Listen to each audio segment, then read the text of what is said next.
कहाँ ले जाई भाई भाई के चिन्हत नहीं के करत बड़े लड़ाई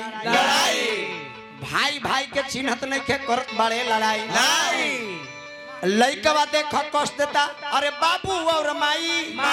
तो समैया कहवा तक ले जाई ना रोकाई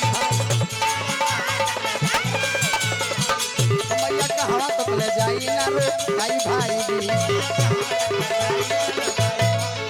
दिल में तुझे बसा के कर लूं बंद आंखें पूजा करूं तेरी पूजा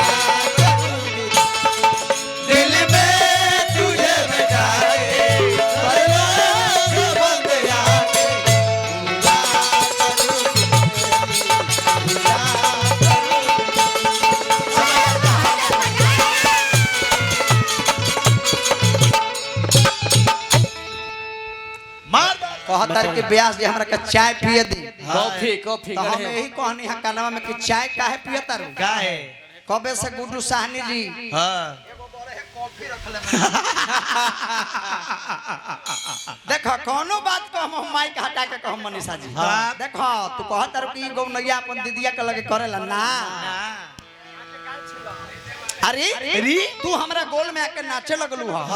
तो मजबूर होके हम नाचे लगनी कि जब एगो लड़की होके नाचो तारी लजात नहीं हम लजाई काहे रे अरे हम काहे लजाई रे अरे हम लजाई काहे मनीषा कहतारी कि हम लजाई काहे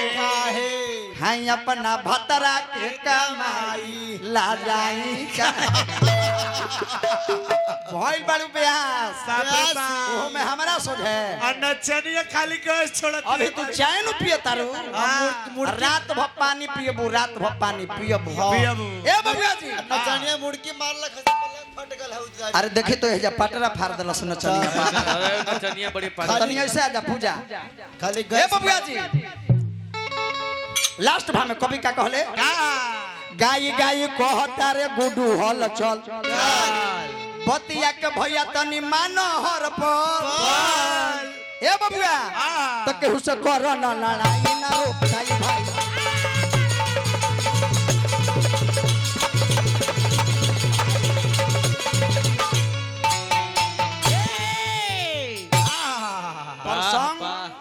परसंग नहीं खे गावे आवत मनीषा हां जी तब मोबाइल बा मोबाइल में रामायण देखो चाहे पढ़ो सर्च मार के गूगल में सर्च मारा झूठ नहीं की बोलत आज मान के चलो गुड्डू हत्ते से ताहर दू गोला बा तो हम तारा के समझावत नहीं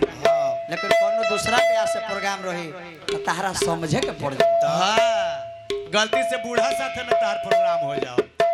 चाहे भैया अबरी में चलाए भी रह दो ना बाबू काहे तो लोग तो जो बात ज्यादा एक बड़ा चीनी का डाल देनी है में ढेर मीठा बुझाता का घींचा तब जय हो ए बबुआ जी जब धनुषा भंग हो जाला तो लक्ष्मण परशुराम संवाद होला चाय रह दी अभी भैया बैठे रहो बैठे चाय छोड़ दे बैठे ए जे बैठे 10 मिनट के बाद हम चाय मांगब ए बबुआ अब तिलक के तू कहला कि बरियाती 27 दिन पहले राजा दशरथ जी निकाल देना जौन कमवा हम दुल्हा बना के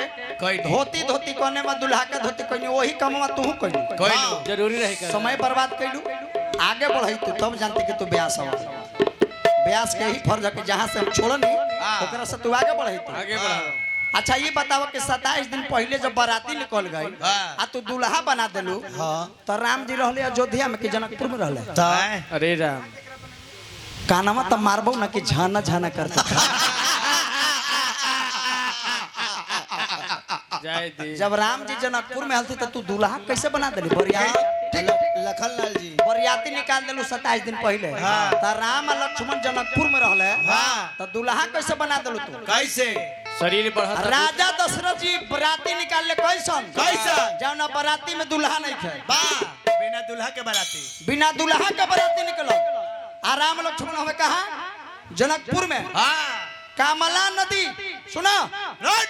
कामला नदी आ बिमला नगर एगो माया के नगर बसावल गई जकरा नाम पड़ल बिमला नगर आ कमला नदी तो ओही जे तिलकोत्सव भाई जनकपुर से राम लक्ष्मण विश्वामित्र मुनि बाबा सबको अइले आइले आ राम जी के तिलक एगो ना चढ़ल राम चारों भैया के तिलक चढ़ल हाँ सही बात। राम चारों भैया के तिलक चढ़ल चढ़ल। विचार करी राम लक्ष्मण भरत शत्रुघ्न चारों भैया के तिलक चढ़ल आ चारों भैया के बियाह भइल भाई आ राजा जनक जी के दूगो बेटी आ राजा जनक जी दूगो भाई कौन कौन कौन कौन कुशध्वज हाँ। आ राजा जनक जनक राजा जनक जी के दूगो बेटी बेटी आ कुशध्वज के दूगो बेटी हाँ। कौन कौन कौन कौन सीता हाँ। उर्मिला हाँ। श्रुतकीर्ति हाँ। मांडवी हाँ इधर से 4 गो बहिन बाड़ी बाड़ी। आ इधर से राजा दशरथ के 4 गो लड़का बड़े राम लक्ष्मण भरत शत्रुघ्न चारों के तिलक चढ़ल चढ़ल विचार करो तब आ जब तिलक चढ़ल आ जब बरियाती पहुंचल कहाँ कहाँ जनकपुर में तो माई बहन लोग गाड़ी देता रे क्या कहता रे आहा, अरे कहाँ से आई ये बबुआ अरे जिया यही गबड़ाता पूजा तूने खान हो जा यही न समाज। तू ना खड़ हो यही नु समाज में कमी बा यही समाज में कमी है तूने पंखवा हमरो तूने का कहता रह तू का ये कम खत्म नहीं है पंखा जब होता है नाल वाला पंकज पंकजा बा तो हर साल ही नहीं है सोनपुरे नु घर बा बारहवों के सास बंद हो गुड्डू हलचल पंकज के छोट साली सुनो मनीषा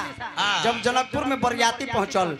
तो बुढ़िया माई बहन लोग आवेली कैसे कैसे